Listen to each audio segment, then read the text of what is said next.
It's an honor, and it certainly is a privilege to announce that Meta is coming to Indiana. Meta is coming to River Ridge. It is the biggest announcement to come from the city of Jeffersonville in 25 years. Meta coming to the River City to establish an $800 million data center campus. The new facility in Jeffersonville will support approximately 100 operational jobs and hundreds of construction jobs in the coming years. Meta powers products like Facebook, Messenger, Instagram, and WhatsApp. The new data center will be a nearly 700,000 square foot facility at the River Ridge Commerce Center there in Jeffersonville. It'll be the company's 18th facility in the U.S. and 22nd worldwide. In addition to the 100 operational jobs, the company also expects to support more than 1,250 jobs at its peak with construction. The mayor of Jeffersonville says this will be huge for the entire community. Once this data center is online, we'll launch our Meta Data Center Community Action Grants, a program created to address local needs by putting the power of technology to use for community benefit, connecting people both online and off, and improving STEM education. We are also proud to say, once it's operational, this data center will be supported by 100% renewable energy. Meta is starting construction this month and expects the data center to be complete in 2026. We'll have much more coming up tonight at 4. The new Albany mayor looking to pause construction of new apartments and short-term rentals in hopes of changing the city's residential landscape. We spoke with Mayor Jeff Gahan explaining why he's calling for a moratorium. We want everybody that wants to live in New Albany has the opportunity to come here and, and reside here in a way that they're comfortable and safe. This is why Mayor Jeff Gahan is calling on City Council to take action Wednesday. He says last year, officials partnered with U of L for a comprehensive housing study.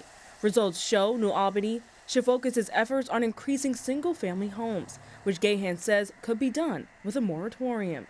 The object is to look at all of the property that we have inside the city limits and make sure we're choosing wisely what goes in the vacancies.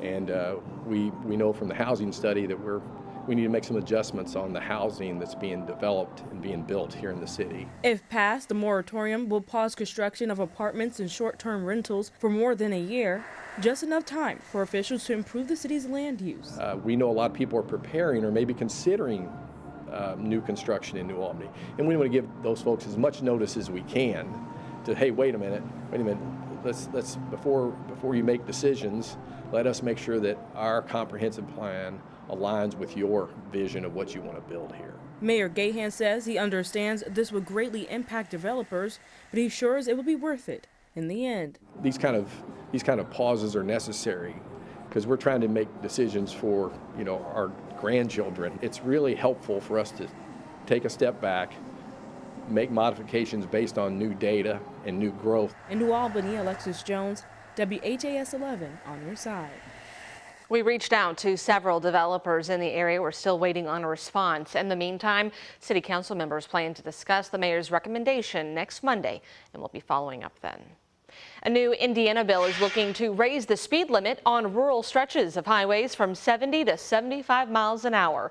Representative Ben Swaltz, who's authored the bill, said he wanted to start the conversation about a possible change. However, some who recently testified said raising the speed limit may not be safe. They point to studies that show increased speeds can lead to more crashes and more fatalities. While the allure of faster travel may be tempting, it's crucial that we base our decisions on evidence and prioritizing the safety of our Hoosiers. I think if we talk about it and we ask for opinions, we ask for data, and we do studies, we're going to find the right way forward.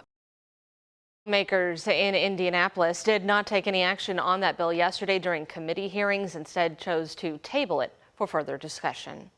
Happening right now in Frankfort, a day of advocacy for common ground solutions to gun violence. Lawmakers are holding a rally and providing a major update, they say, on the bipartisan crisis aversion and rights retention bill. You know it as CAR. We know local gun violence victims and their families are there at the Capitol right now as you're watching, as well as families with Sandy Hook Promise. That's an advocacy group created after the tragedy at Sandy Hook Elementary in Newtown, Connecticut. For the first time, we got a response from Jamie Knoll's former EMS companies about the steps they're taking to remove him. The Utica Township Volunteer Firefighters Association Board placed Jamie Knoll on administrative leave in November and then formally removed him on January 12th. That's according to New Chapel EMS Chief Deputy Matt Owen, who said the two organizations are the same thing but do business as two corporate entities. Owen also said the nonprofit's doing an internal review of its finances and will be contracting with a third-party auditing company. Our focus team will have much more on this story today at 4:30. Metro Council member Anthony Pantini will officially face a full trial by his fellow council members on 8 different ethics violations. The council decided Wednesday not to drop any charges against him, including one of perjury and failing to disclose. Last year, the Metro Ethics Commission found him guilty of ethics violations, saying he used his public office to leverage a new job. Kent Wicker, who represents the charging committee, told the council court it is their burden to prove whether or not misconduct had occurred. The only question is, are the acts which will be proven misconduct? They may or may not be criminal. The trial starts next month on February 26 to determine if Pantini will be removed. And it will be several more months before former LMPD detective Brett Henerson is tried by a jury again. In a status hearing yesterday, a federal judge doubled down on an October 14th retrial date. The judge turned down a request from the prosecution to move up that trial, citing scheduling conflicts. Henerson is charged with depriving Breonna Taylor and her neighbors of their civil rights and using excessive force when he fired shots into each of their apartments during the overnight raid. Back in November, the judge declared a mistrial in Henerson's case after the jury could not reach a unanimous verdict. The suspect in a deadly hit and run in Louisville's Irish Hill neighborhood was in court today. This is Chris Zarzinga. The 23-year-old was arrested yesterday and charged with several crimes related to the fatal hit and run on Lexington Road at Payne Street last week. Police say he was driving down Lexington when he hit a 31-year-old named Michael Allen and kept going. Allen was taken to U of L Hospital where he died. Investigators said they were able to make that arrest after seeing video and getting information from witnesses. His bond is set at $5,000. He'll be back in court February 2nd. Well, this afternoon, the Louisville Medical and Education District downtown is warning people about a man who's been lurking around a Norton hospital parking lot. Lou Med says he's also been assaulting and harassing people. Take a look. You can see the area where we're talking about in the downtown hospital district on your screen. In an internal memo by Norton Healthcare, the person of interest has been seen walking up and down the Floyd Street corridor and in the parking garage of the Norton Children's Hospital. Norton says it's working with Lou Med and law enforcement to enhance security. Take a look now at the man police told us about. This is who you should be looking for: Antonio Coleman.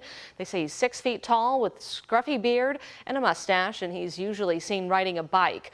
LMPD encourages anyone walking in that area to be vigilant, use that emergency call box nearby, and walk in pairs. There's also an escort system available to employees. The Jefferson County Clerk's Office says it's struggling as it transitions over a new online motor vehicle database. Jefferson County Clerk Bobby Holzclaw says a typical renewal should take you about 5 minutes, but delays are extending that wait time to as much as 30 minutes. If the delays continue and offices are not able to service its normal amount of customers, Holzclaw said there will be financial consequences.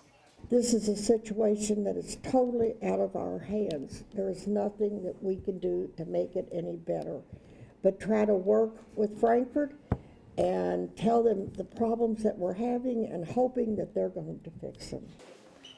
To help alleviate the wait times, Holzclaw says to try renewing by phone or online before heading out to a physical office.